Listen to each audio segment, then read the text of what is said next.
Okay, so I started off these matcha cupcakes by preheating the oven and putting in the liners in a cupcake pan. I mixed all the dry ingredients together, matcha, almond flour, sweetener, and then I mixed all the wet ingredients together, the eggs, some almond milk, some coconut oil, and mixed it all together.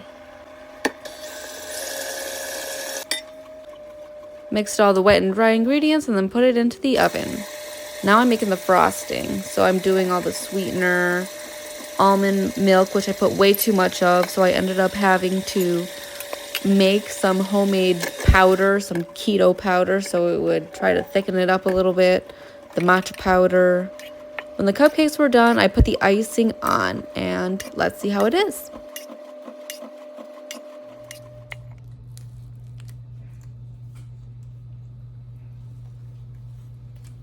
And these are a big fat no.